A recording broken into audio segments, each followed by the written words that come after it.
เสาร์นี้7:11 นาทีนะครับ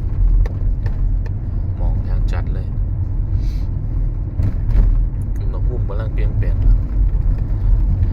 หนาวก็หนาวแล้วก็มีบางมือ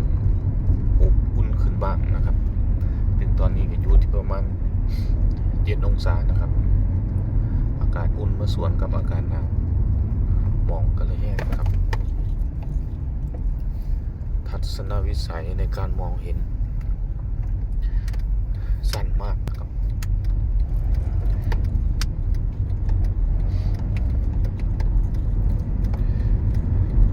ประมาณ10 เมตรก็มองไม่เห็นแล้วตอนนี้เปิดไฟพาหมอกขี่เลยนะ